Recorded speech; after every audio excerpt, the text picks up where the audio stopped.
La République sud-africaine, un pays de Noirs, un pays riche, comme le sont beaucoup de pays africains, très riches, mais où pendant des années, des émigrés blancs ont fait régner leurs lois, reléguant les propriétaires ancestraux au rang de demi-hommes, réduits à la pauvreté. Ce système appelé apartheid a fait réagir tout le monde entier. Et certains pays africains se sont illustrés dans le combat pour la libération, la dignité de l'homme sud-africain, parmi lesquels le Cameroun.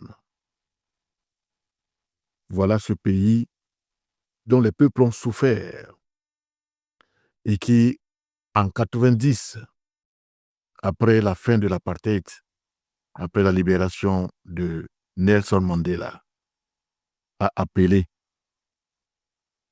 des investisseurs, s'est ouvert au monde et a demandé que des investisseurs viennent et apporter leur contribution à la relance économique. Qui donc, plus que noir, africain de notre pays, pouvait inspirer la confiance? En effet, pour bien montrer que le pays a changé, qu'il est ouvert désormais et qu'il est décidé à tourner le dos au système odieux qu'il a dirigé pendant longtemps, il fallait bien que ce soit des Noirs africains qui prennent le courage de venir y investir et ainsi montrer la confiance peut être digne désormais. Parmi ces Noirs, un Camerounais appelé Baba Amadou Danpolo, qui a pris son argent du Cameroun et prolongeant la lutte de son pays pour la dignité du peuple noir, pour un nouveau visage de la République sud-africaine, ce Camerounais a donc pris son argent du Cameroun et est allé l'investir en Afrique du Sud.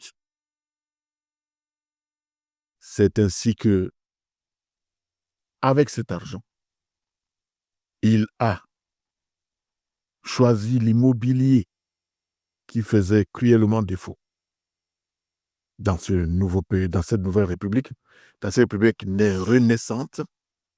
Il a donc choisi l'immobilier et a bâti cet empire. Cet empire faisait de lui le premier investisseur privé en immobilier en République sud-africaine.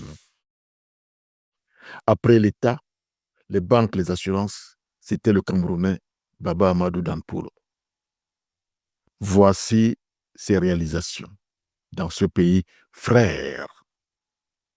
Voici sa contribution à l'attractivité de la République sud-africaine post-apartheid. Regardez bien ces immeubles, un à un. Regardez-les bien. Chacun de ces immeubles vaut des dizaines de milliards. Chacun de ces immeubles est une entreprise à part entière. Ce sont des entreprises que vous voyez défiler sous vos yeux là. Il s'est battu et grâce à lui, des gens pouvaient partir de n'importe où, étant assurés de pouvoir se loger, faire des achats, faire leurs courses, bref, vaquer à toutes leurs occupations de touristes, de résidents, grâce à l'offre immobilière réalisée par le Camerounais Baba Amadou Danpolo. Et il a fait cela dans beaucoup d'autres pays du monde entier, y compris dans son pays. Regardez ces immeubles. Regardez-les bien. Ce sont eux qui vont attirer la convoitise de la race blanche sud-africaine. Ce sont ces immeubles qui seront Ces immeubles estimés à plus de 300 milliards de francs. Regardez-les bien. Tout ce patrimoine, c'est dans les 300 milliards de francs. Et ces 300 milliards de francs ne concernent que la valeur purement immobilière, c'est-à-dire le terrain et le bâtiment. Car, on vous l'a dit, ce sont des entreprises. Donc, si on allait évaluer les entreprises qu'elles sont, c'est bien au-delà de 300 milliards de francs la valeur de ces immeubles. Et pourtant, c'est ce patrimoine qui va partir entre les mains de prédateurs blancs sud-africains pour moins de 22 milliards de francs. La présente publication vise à vous montrer le scénario qui a été monté par la minorité blanche sud-africaine, apparemment, en réalité, détentrice d'un pouvoir de l'ombre en Afrique du Sud, en République sud-africaine. Regardez bien ces immeubles. Les voilà. Les voilà. Les voilà. Et nous répétons que chacun de vaut plus de 22 milliards. 22 milliards, ce montant est très important. Vous allez le découvrir dans la suite de cette vidéo. Les voilà. Les voilà. Voilà. Ici commence donc l'affaire, ce qui va devenir l'affaire Baba Amadou Danpolo en République sud-africaine. C'est parce qu'il est camerounais que cela lui est arrivé. Nous allons tâcher de vous le démontrer dans la suite de cette vidéo.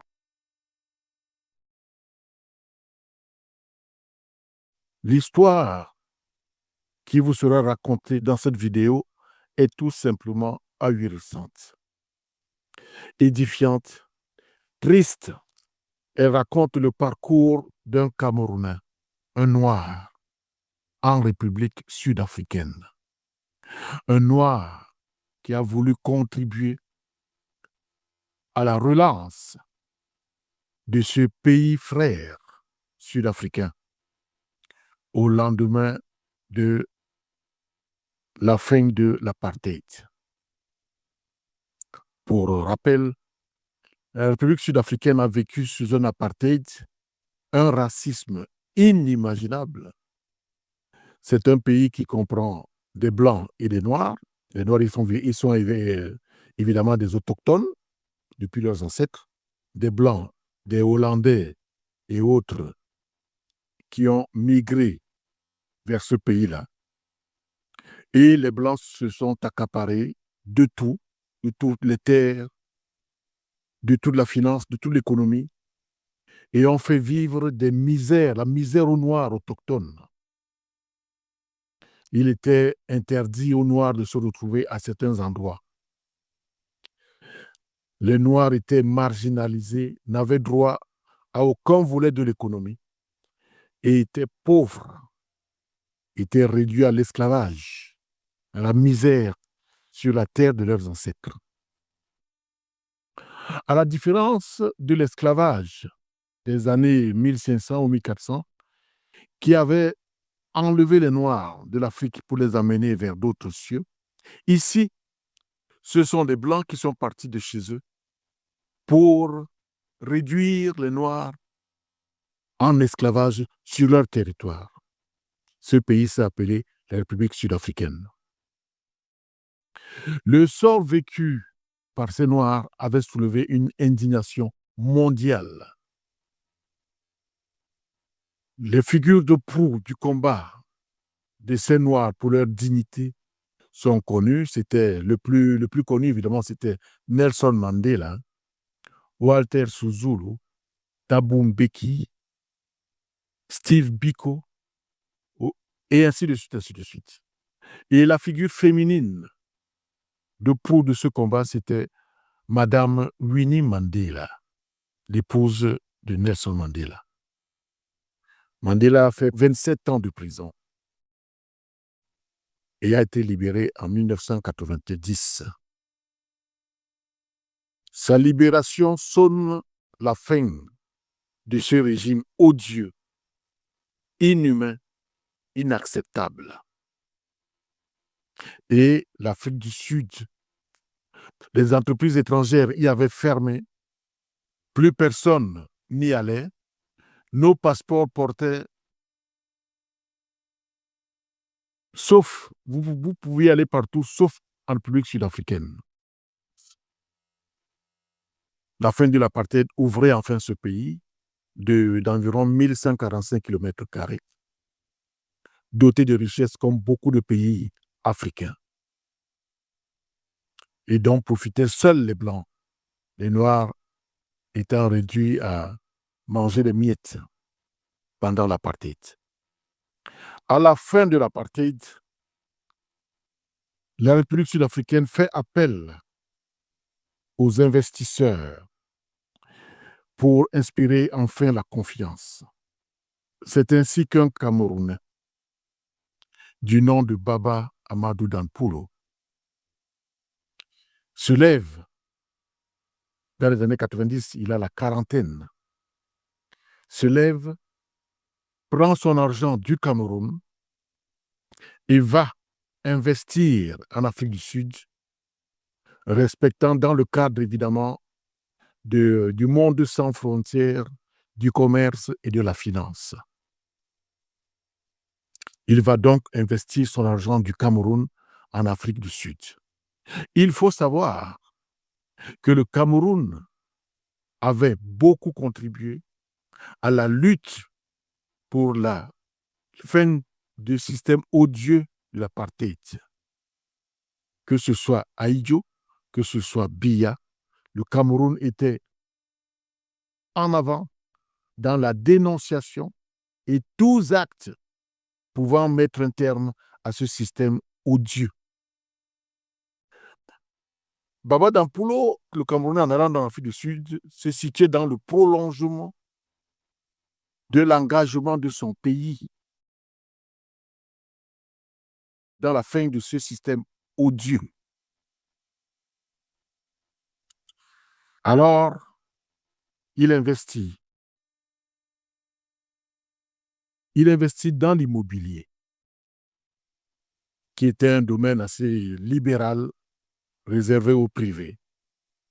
Il n'était pas, lui, sous-traitant de l'État sud-africain. La République sud-africaine avait besoin d'immobilier pour son attractivité dans ce domaine-là.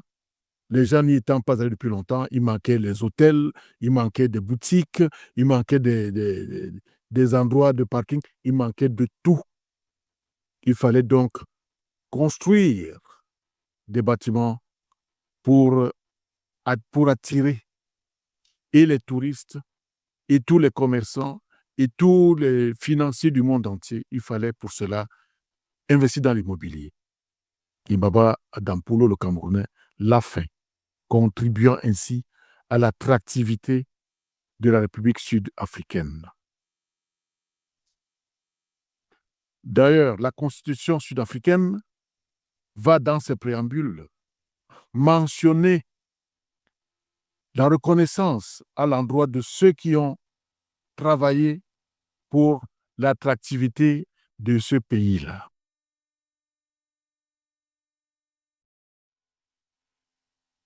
Il réalise donc, achète beaucoup d'immeubles avec son argent et achète beaucoup de terrain avec son argent et érige des immeubles.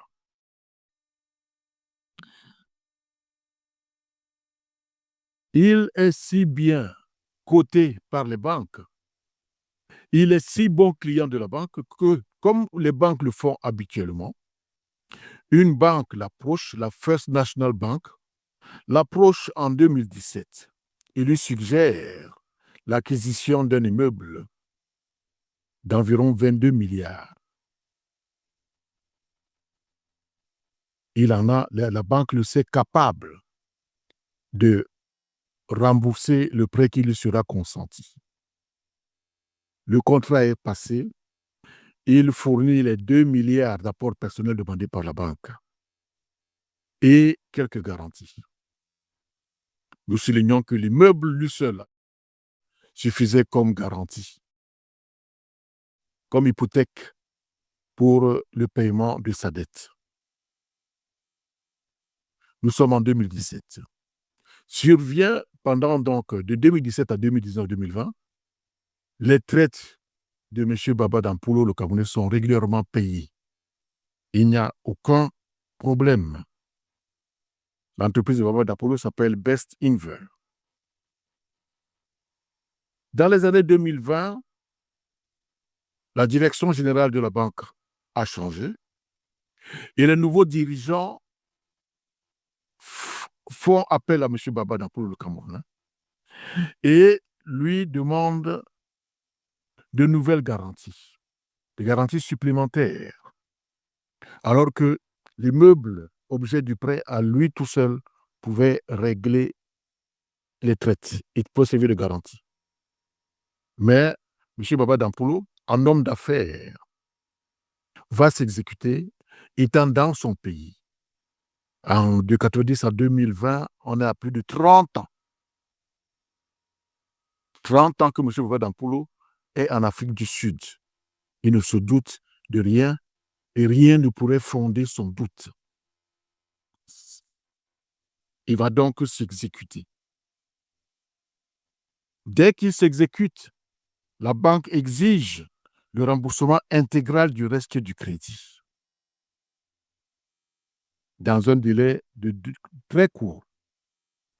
En tout cas, un délai tel qu'il est impossible de mobiliser des milliards de francs dans ce délai-là, vu le système financier mondial aujourd'hui, et notamment en Afrique du Sud. M. Baba Dampulo propose qu'on lui donne un peu de temps. Il a des biens un peu partout dans le monde. Il peut mobiliser les fonds nécessaires et régler la dette. Les dirigeants de la banque campent sur leur position. Certains que, vu le système, le Camerounais ne sera pas capable de mobiliser les fonds demandés. En très peu de temps, la banque lance la saisie de tous les biens pour un prêt de 22 milliards, pour lequel un apport personnel de 2 milliards avait été versé, pour lequel plus de 3 ans de traite avaient été payés, dont moins de 22 milliards de francs. Pour ce montant-là, la banque va saisir tous les immeubles de M. Baba Dampulo, déposés en toute confiance chez eux, sur leur demande, estimés à plus de 300 milliards de francs CFA. Un juge commissaire sera désigné pour lancer l'opération de liquidation. Juge commissaire blanc, évidemment. Un liquidateur sera désigné pour la liquidation, la vente des biens, tous les biens de M. Baba Dampulo. Notons qu'une liquidation n'exclut pas le propriétaire des biens en liquidation de la dite opération de liquidation. Le propriétaire est informé, impliqué, et peut même à tout moment, dès qu'il a les fonds nécessaires, venir demander l'arrêt de l'opération de liquidation et payer les biens saisis. Ici, ni dans l'évaluation des biens, ni dans la saisie des biens, ni dans la vente des biens, le propriétaire, la société Best Inver, propriété de M. Baba Dampulo, n'a pas été impliqué. Cette démarche est totalement contraire au texte même de la République sud-africaine. Vous pouvez les consulter. Contraire même au contrat de la République sud-africaine dans ce type de crédit, banque et entreprise. Vous pouvez consulter tous ces contrats-là. C'est donc ainsi que le Camerounais se retrouve dépouillé de tous ses biens en Afrique du Sud. Il est écarté totalement du processus. Nous répétons ici, saisie des tribunaux, évaluation des biens, vente des biens. Le propriétaire, c'est une première mondiale. dans l'opération de liquidation des biens, le propriétaire est écarté du processus. La question que nous posons, au sortir du Covid, l'économie mondiale s'était effondrée. Même les pays chantres du capitalisme sauvage s'étaient retrouvés à financer l'économie de leurs compatriotes, de leurs entreprises, de leurs privés. Combien de Sud-Africains, combien de clients de cette banque étaient dans la situation de difficulté? Quelles étaient les difficultés imputées à M. Baba Dampolo de Bestinver? Pourquoi lui seul avait fait l'objet de cette opération? Ce sont des questions qu'il faudrait bien qu'on se pose un jour. Tous les efforts de M. Baba Dampolo, Bestinver, pour rencontrer les tribunaux, rencontrer les liquidateurs, rencontrer les banquiers, se sont révélés vains. Les portes étaient fermées. C'est ainsi que, spolié, dépouillé de ses biens en Afrique du Sud, M. Baba Dampolo va venir au Cameroun. Nous parions qu'un jour, les documents qui vont être présentés au grand public présenteront un montant de moins de 20 milliards ou 18 milliards de tous les biens, une dizaine d'immeubles, de tous ces biens saisis. Un jour, sous la pression des bien-pensants, de ceux qui veulent la paix mondiale, un jour, ces gens vont nous sortir des documents évaluant tous ces biens à moins de 20 milliards pour justifier leur saisie et leur vente. Cela ne justifiera pas la mise à l'écart du propriétaire dans ce processus. Le Camerounais Baba Amadou Dampolo était le premier investisseur dans l'immobilier en Afrique du Sud après l'État, les banques et les assurances. C'est certainement ce qui lui a valu les foudres de la toute-puissante minorité blanche qui s'est demandé comment un noir a pu accéder à une telle place, un étranger en plus. Pendant ce temps, nous laissons MTN et Chococam être les champions qui de la téléphonie, qui de la chocolaterie au Cameroun et envoyer des milliards chez eux. Voilà ce qui a valu, il faut bien le comprendre. Les Blancs se sont acharnés sur Baba Dampolo parce que c'était le premier investisseur noir et ils se sont renseignés sur le Cameroun. Qui va réagir au Cameroun? Il n'aurait jamais pu le faire à un Nigérian. Sachez-le bien. Il n'aurait jamais pensé à le faire à un Européen, à un Occidental. Il n'aurait jamais pu le faire à un Marocain, un Algérien, un Tunisien, jamais. Ils ont vu le pays, ils se sont renseignés sur le pays qu'on appelle le Cameroun. Et ils savent que ce pays-là n'allait pas réagir. Parce que cette affaire au Nigeria n'aurait pas duré 1 heure. En 1 heure, le Nigérian à qui on l'aurait fait à l'Afrique du Sud serait restauré dans ses fonds en moins d'1 heure au Nigeria. Mais le Cameroun, c'est le Cameroun. Et de toutes les façons, un jour, ça va changer. Malgré tout le bruit qui est fait dans cette affaire, les avocats sud-africains du Cameroun, le juge commissaire, les banquiers, les ministres de la Justice, tout le monde s'est tu. Dans tous les pays au monde aujourd'hui, nous voyons les chefs d'État, les dirigeants monter au front pour expliquer ce qui s'est passé dans une affaire. On a vu au Japon les officiels japonais, les membres du gouvernement, monter au front pour expliquer comment s'est passée l'affaire et l'incarcération de M. Carlos Ghosn dans l'affaire Nissan. Et beaucoup d'affaires dans ce monde aujourd'hui. Les gens montent au créneau pour expliquer quand ils sont de bonne foi. Ici, nous avons affaire à un silence total du liquidateur, du juge commissaire, des banquiers, des membres du gouvernement qui tous ont été saisis pour réagir à ce qui est une spoliation d'un Camerounais qui a contribué à l'attractivité de la République sud-africaine. Il restait qu'à ce Camerounais de se replier au Cameroun et faire valoir les pratiques qui ont cours dans ce type de situation. Voir son pays afin que celui-ci intervienne auprès du pays frère sud-africain qui lui est redevable. Ainsi donc, M. Baba Dampourou, le compatriote, rentre au Cameroun et saisit les autorités camerounaises. Dans un premier temps, le 22 novembre 2021, le président camerounais, son Excellence Paul Biya, adresse une lettre à son homologue, Cyril Ramaphosa, dans le cadre de cette affaire. Steven saisit donc les tribunaux camerounais.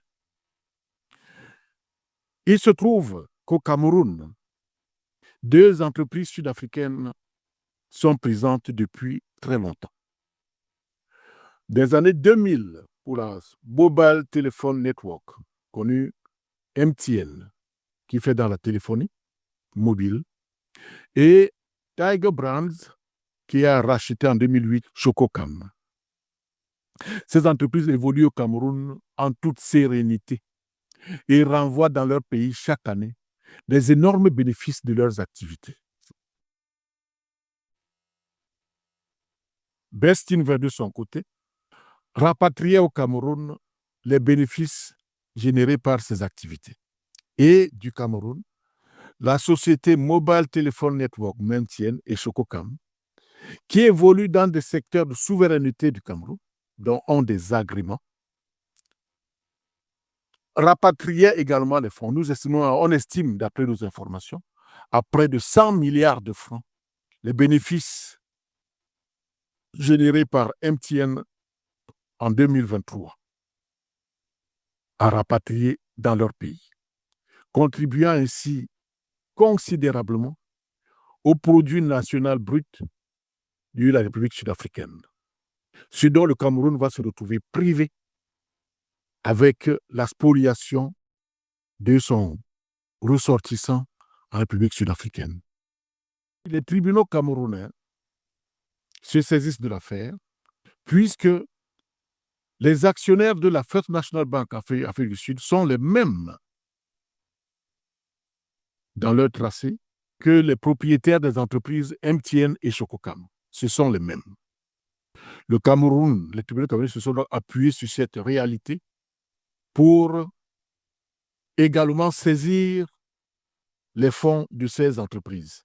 Nous tenons à souligner ici que dans certains pays, beaucoup de pays au monde, n'auraient même pas recherché le lien de consolidation, le lien qui lie, un lien quelconque d'affaires, qui lierait les actionnaires de MTN à ceux de la Banque sud-africaine. Il suffisait, dans ces pays-là, il leur suffit que ce soit la même nationalité. Et ceci était suffisant pour entraîner une réaction appropriée. Nous rappelons ici que le principe des échanges entre les pays, que ce soit au niveau des États ou au niveau des ressortissants, est un principe de gain mutuel. Comme le dit le chinois, gagnant-gagnant. Il n'est pas question qu'il y ait de déséquilibre où l'un gagne et l'autre ne gagne pas. Mais le Cameroun étant le Cameroun a donc recherché un lien d'affaires qui existerait entre les actionnaires de la banque sud-africaine et des entreprises sud-africaines sur le sol camerounais. C'est ainsi donc que les tribunaux ont servi de décision allant dans le sens que tout État aurait pris, à savoir cantonner les fonds de ces entreprises. Mais jusqu'ici, les décisions ne sont toujours pas appliquées. Et le Camerounais se trouve toujours totalement dépouillé de plus de 300 milliards de francs d'investissement, sans aucun début de réparation au Cameroun. Ici, nous rappelons un principe de rigueur qui n'est même pas nécessaire de soulever tellement il est naturel, qui s'appelle le principe de réciprocité. Ce principe est même anthropologique. Les pays, avant la création des États, les communautés ethniques l'ont expérimenté, l'ont établi entre elles. Les communautés ethniques, avant la création des États, ont connu et appliqué la réciprocité. Il n'est même pas question dans beaucoup de pays, comme on l'a dit, de consulter les tribunaux. Les politiques sont suffisantes pour trancher dans ce type d'affaires. Aujourd'hui, nous avons un compatriote qui est dépouillé de ses biens en Afrique du Sud. Il y a tout perdu. Et pendant ce temps, des entreprises sud-africaines fonctionnant avec des agréments du Cameroun parce qu'évoluant dans des secteurs de souveraineté sont en train d'émettre de grands bénéfices en envoyant les pays chez eux. La vidéo va vous montrer certains de ces immeubles-là. Vous exposera les déclarations de l'avocat de Best Ivoire Cameroun, M. Maître Agé Banzé.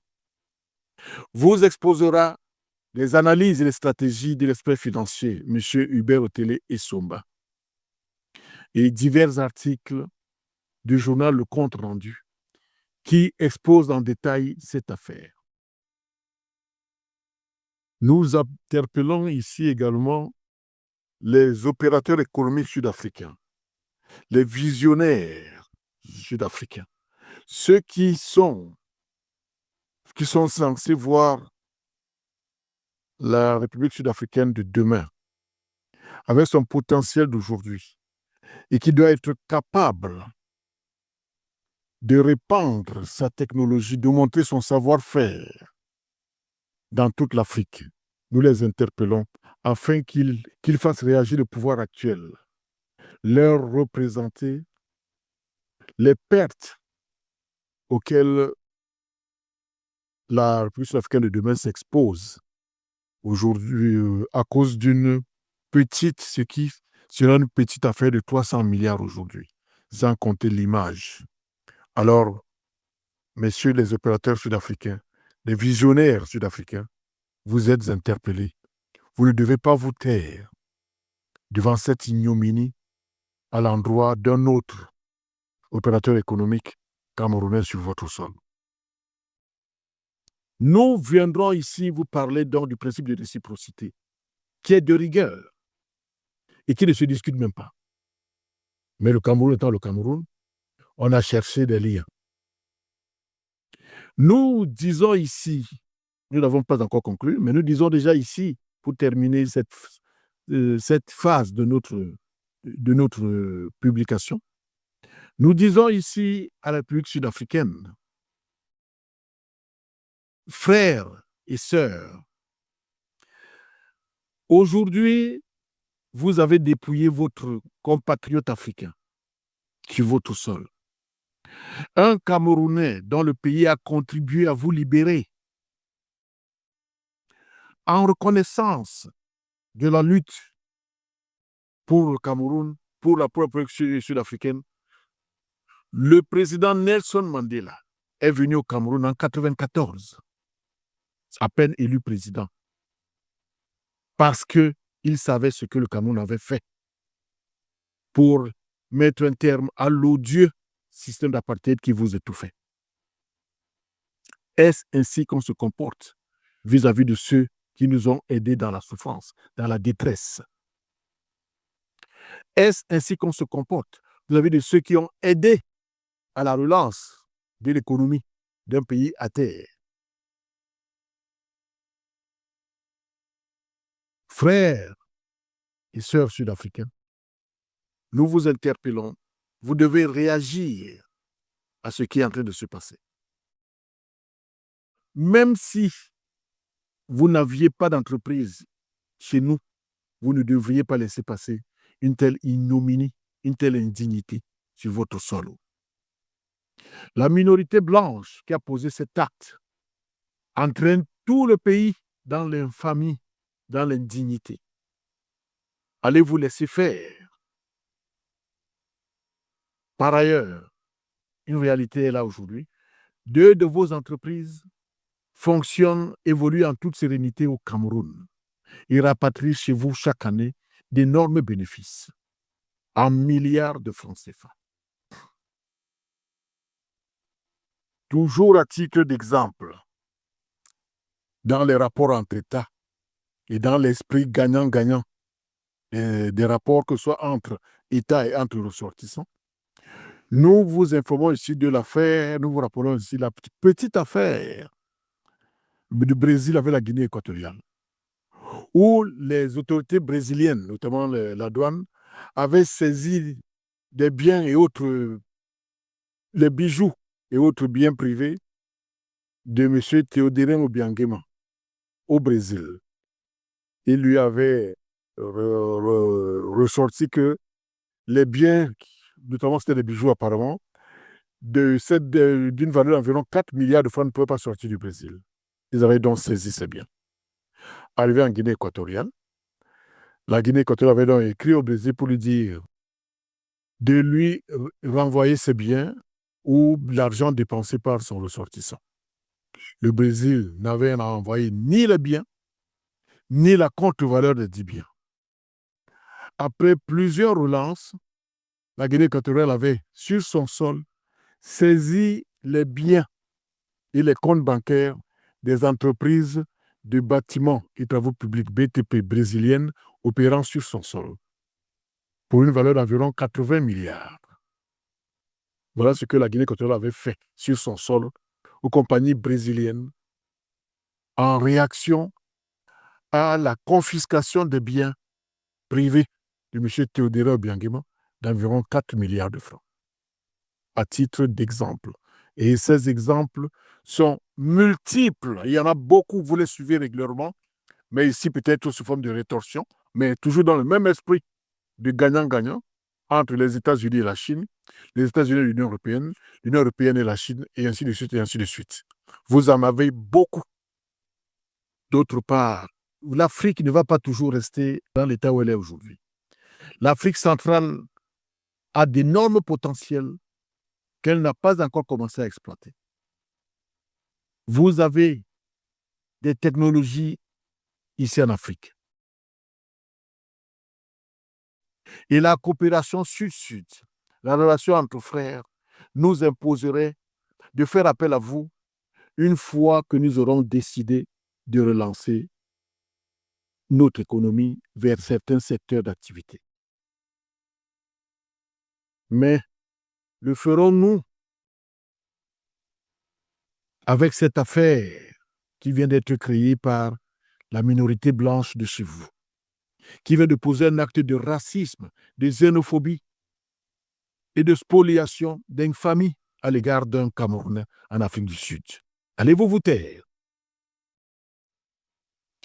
Les 300 milliards de francs CFA, ou plus, puisque c'était des entreprises, sur lesquelles la minorité blanche est tombée aujourd'hui, exposent l'Afrique sud-africaine à perdre des milliers de milliards de francs dans l'avenir, puisque l'Afrique sud-africaine ne sera pas appelée en Afrique centrale ou au Cameroun quand viendra le temps de commencer l'exploitation de certaines activités dans lesquelles l'Afrique sud-africaine est déjà avancée. D'autre part, nous vous rappelons la souveraineté interne et externe des États. Cette souveraineté interne ou externe donne au pays le pouvoir, le devoir, la possibilité de revenir sur une décision antérieure si celle-ci s'était prouvée inique, injuste.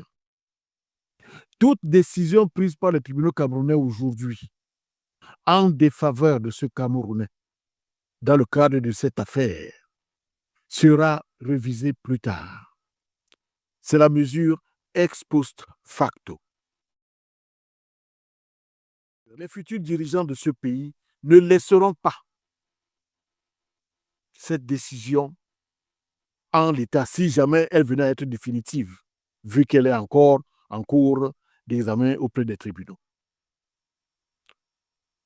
Tôt ou tard, le Cameroun prendra la décision de réparer vis-à-vis de son ressortissant l'énorme tort, l'énorme injustice qui lui a été causée en République sud-africaine, avec les intérêts.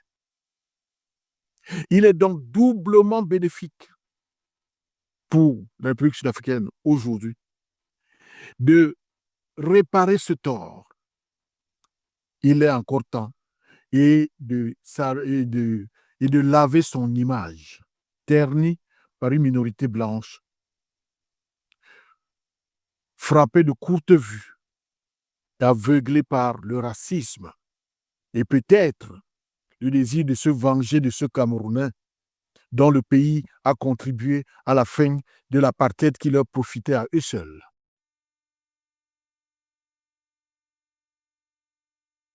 Nous appelons les députés sud-africains, députés de la nation, à réagir vivement à cette affaire et à laver l'image salie de la République sud-africaine et à faire leur mieux pour le rétablissement des rapports fraternels qui existent entre nos deux pays, le Cameroun et la République sud-africaine. Nous appelons les universitaires sud-africains à se pencher sur cette affaire et à prendre position. Leur silence sera très mal perçu par les Camerounais. Nous appelons M. Julius Malema, ce jeune homme politique sud-africain dont nous avons apprécié les prises de position ici chez nous, que nous suivons de très près, qui a dit des vérités sur Winnie Mandela, cette Winnie Mandela qui était très mal connue, sur laquelle nous nous sommes intéressés. Winnie Mandela, de son vivant, n'aurait jamais accepté ça. Monsieur, vous, Julius Malema, qui vous êtes présenté comme un homme qui veut faire de l'Afrique noire et de l'Afrique en général un seul pays qui peut contrebalancer la domination des autres. Vous devez monter au créneau, Monsieur Malema. Vous devez faire ce que vous dites. Practice what you preach. Vous devez pratiquer ce que vous avez prêché, Monsieur Malema. L'histoire vous appelle. Votre silence devant cette affaire sera tout simplement un acte de complicité avec la minorité blanche. Monsieur Malema, sera tout simplement un déni de vos propres propos à l'endroit de Winnie Mandela et de tous ceux qui ont lutté pour que la République sud-africaine soit un pays de dignité, soit un pays de probité. Monsieur Malema, nous vous adressons d'ailleurs, une lettre vous sera adressée par certainement le journal Le Compte Rendu, à laquelle votre réponse sera vivement attendue. Nous espérons que vous ne garderez pas le silence, comme l'a fait le président Cyril Ramaphosa, à l'égard de son homologue camerounais. Nous appelons la ZLECAf, qui doit réagir. Comment se fera la zone de libre-échange en Afrique lorsque de tels actes abominables sont commis sur le sol africain? Nous appelons l'Union africaine, qui doit réagir à unir les peuples dans le cadre de cette affaire, qui ne saurait rester impunie. Le journal Le Compte Rendu leur sera d'ailleurs adressé afin qu'ils prennent entière connaissance de son contenu et de cette affaire.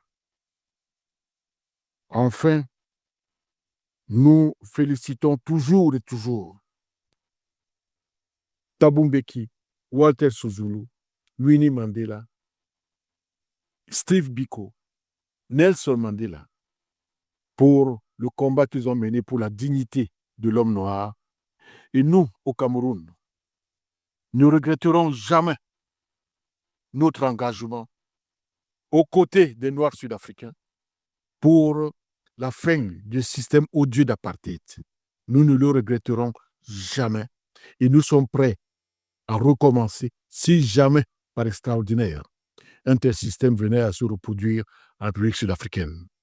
Nous espérons que vous aurez apprécié cette vidéo et que vous saurez la communiquer, en faire part autour de vous, afin que cette affaire salissante encore de l'homme noir, d'un pays noir contre notre pays noir, s'arrête. Qu'enfin, les Occidentaux, les Orientaux voient des Noirs échanger en toute fraternité, en toute dignité et dans la morale qui dirige les affaires et la marche du monde. Bonne réception de la présente publication. Le compte rendu.